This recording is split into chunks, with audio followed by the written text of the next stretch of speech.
Bonjour et bienvenue dans ce 7e épisode, ici sur Danser avec la vie. Je m'appelle Ticia, je suis coach de vie et aujourd'hui nous poursuivons notre voyage à travers les émotions qui nous freinent, celles qui nous bloquent, nous épuisent et parfois nous empêchent d'avancer. Nous avons déjà exploré la honte, cette émotion qui nous pousse à nous cacher, à croire que nous ne sommes pas assez bien. Elle nous enferme dans le silence, nous fait douter de notre valeur et nous empêche d'oser d'être pleinement nous-mêmes. Puis, nous avons parlé de la culpabilité, cette sensation de porter un poids invisible, de devoir toujours faire plus, de s'excuser d'exister. Nous avons vu qu'elle peut être utile lorsqu'elle nous guide, mais qu'elle devient destructrice lorsqu'elle nous enferme dans l'auto-jugement permanent. Mais il y a une autre émotion qui, elle aussi, nous paralyse et nous maintient dans un état de tension constant. Une émotion qui ne se contente pas de nous freiner, mais nous projette sans cesse dans l'avenir en nous faisant redouter le pire. Cette émotion, c'est l'anxiété. Contrairement à la peur qui est une réaction immédiate face à un danger réel, l'anxiété est une anticipation. Et si ça se passait mal? Et si je faisais une erreur? Et si les autres me jugeaient? L'anxiété, c'est le « et si » permanent. Elle nous projette dans un futur incertain en nous faisant croire que nous devons tout prévoir, tout contrôler, sous peine de catastrophe. Elle se manifeste de plusieurs façons. Une tension constante, une sensation de malaise qui ne disparaît jamais vraiment, un flot incessant de pensées qui nous empêche de prendre du recul et de nous sentir apaisés, un sentiment d'urgence permanent même quand il n'y a pas de réel danger, une difficulté à profiter du moment présent car notre esprit est toujours préoccupé par ce qui pourrait mal tourner. Aujourd'hui, nous allons voir pourquoi notre cerveau est programmé pour l'anxiété et comment il amplifie nos inquiétudes, les différents types d'anxiété et comment identifier celles qui nous affectent, et des outils concrets pour calmer cette peur diffuse et reprendre le contrôle de nos pensées. Parce que oui, l'anxiété peut être maîtrisée, elle n'est pas une fatalité et il est possible d'apaiser cette voix intérieure qui nous maintient dans un état d'alerte constant. Installe-toi confortablement, prends une grande inspiration et ensemble explorons cette émotion qui nous piège dans une course contre un futur qui n'existe pas encore. Si tu le souhaites, ferme les yeux un instant.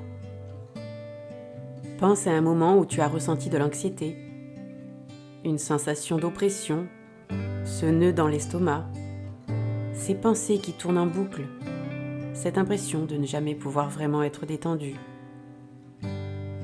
Quel était le déclencheur de cette anxiété? As-tu ressenti un besoin de tout contrôler?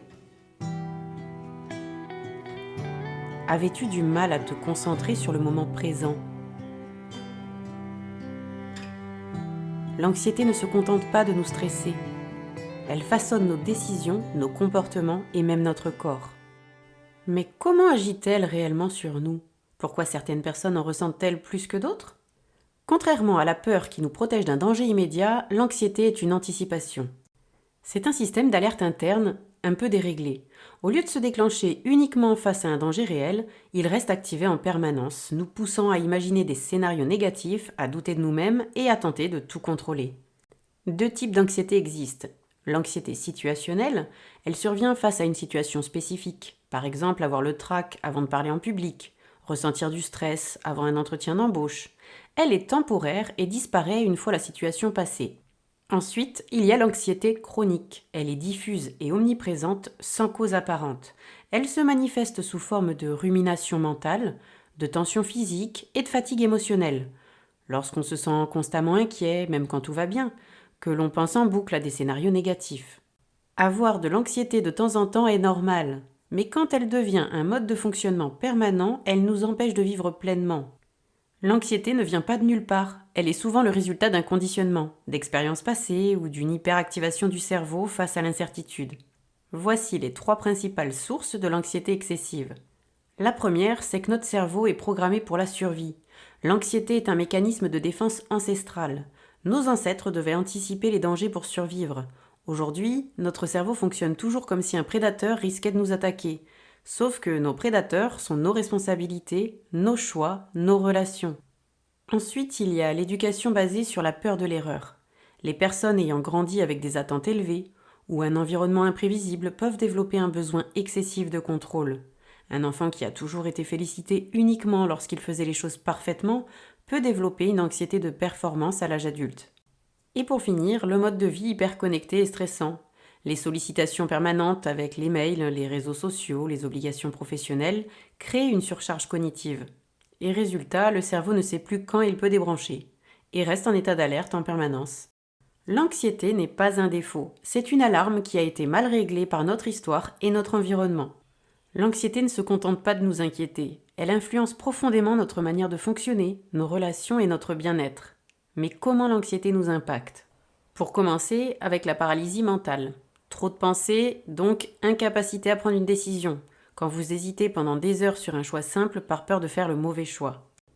Ensuite, le besoin de contrôle. L'anxiété pousse à vouloir tout anticiper et prévoir, quitte à s'épuiser.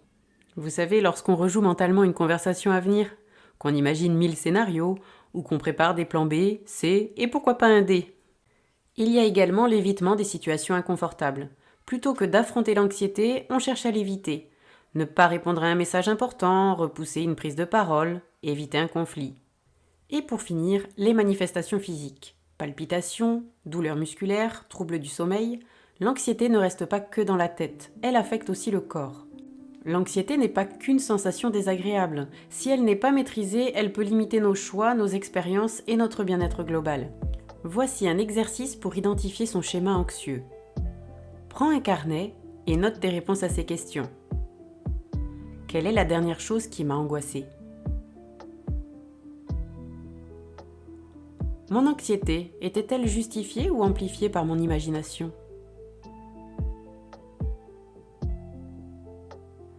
Ai-je tendance à ruminer des scénarios négatifs avant qu'ils ne se produisent ? Si un ami me décrivait la même anxiété, que lui dirais-je ?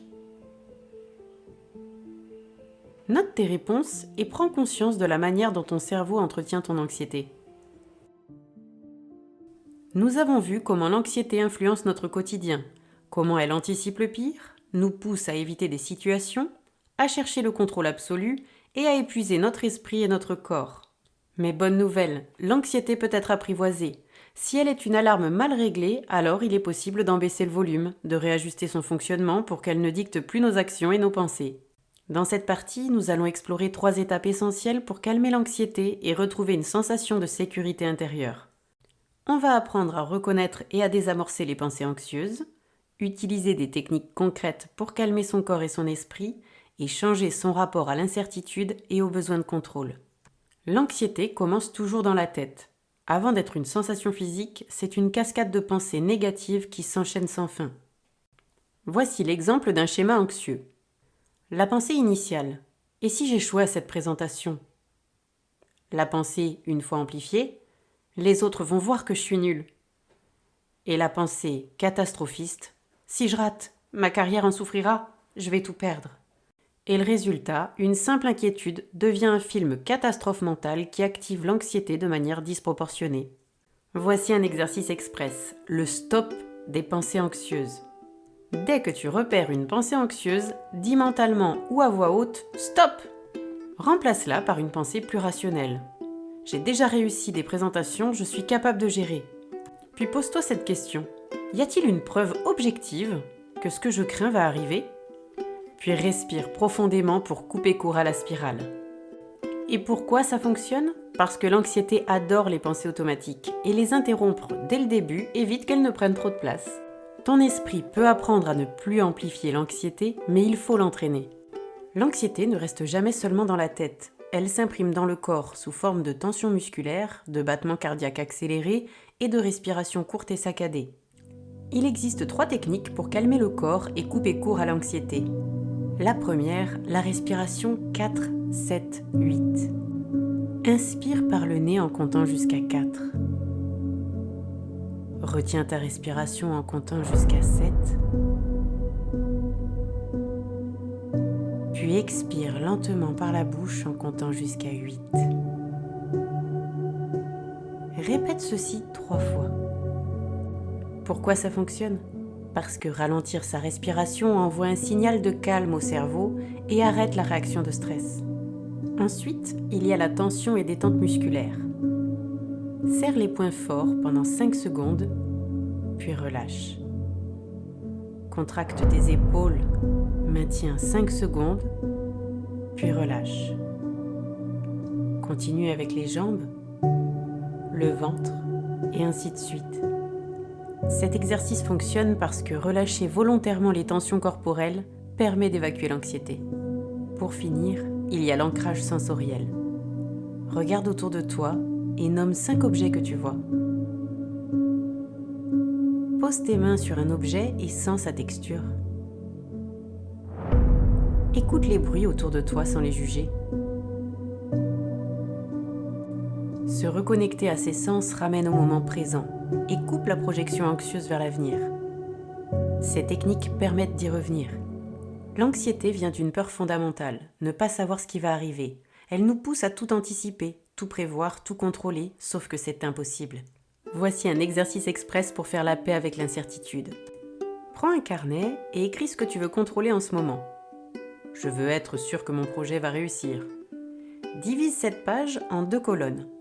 Ce qui dépend de moi, travailler sérieusement sur mon projet par exemple, et de l'autre côté, ce qui ne dépend pas de moi, l'opinion des autres, les circonstances extérieures. Concentre-toi uniquement sur la colonne « Ce qui dépend de moi ». Le reste, accepte que l'incertitude fait partie de la vie. Pourquoi ça fonctionne ? Parce que se focaliser sur ce qu'on peut réellement maîtriser réduit l'anxiété et évite l'épuisement mental. Lâcher prise, ce n'est pas abandonner, c'est reconnaître que tout ne dépend pas de nous. Voici l'exercice final. Observer son anxiété au lieu de la subir. Prends un carnet et note tes réponses à ces questions. Quand je ressens de l'anxiété, où est-ce que je la ressens dans mon corps ? Quelle est la pensée exacte qui déclenche mon anxiété ? Est-ce que cette pensée est un fait ou juste une peur irrationnelle ? Quelle petite action immédiate puis-je faire pour retrouver mon calme ? Note tes réponses et commence à voir ton anxiété comme une alerte et non comme une fatalité. Au fil de nos précédents épisodes, nous avons exploré des émotions puissantes qui façonnent notre quotidien. La honte, cette sensation insidieuse qui nous pousse à nous cacher, à douter de notre valeur. La culpabilité, ce poids que nous portons lorsque nous nous sentons responsables, parfois à tort, des maux qui nous entourent. Aujourd'hui, nous avons plongé au cœur de l'anxiété, cette anticipation constante du pire qui nous maintient en état d'alerte, même en l'absence de danger réel. Nous avons découvert ses mécanismes, ses origines et surtout des outils pour l'apprivoiser. Pour approfondir votre compréhension et trouver des stratégies supplémentaires pour gérer l'anxiété, vous trouverez une sélection d'ouvrages en description. En intégrant ces ressources à votre parcours, vous pourrez approfondir votre compréhension de l'anxiété et découvrir des méthodes supplémentaires pour la gérer au quotidien. Mais notre exploration des émotions ne s'arrête pas là. Dans le prochain épisode, nous aborderons une émotion souvent mal comprise et pourtant omniprésente, la jalousie.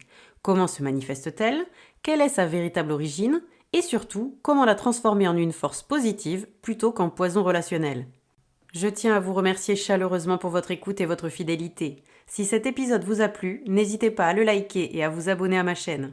Votre soutien est précieux et m'aide à continuer cette aventure.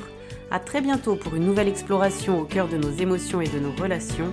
Restez avec moi pour continuer ce voyage introspectif et apprendre à danser avec toutes les facettes de vos émotions.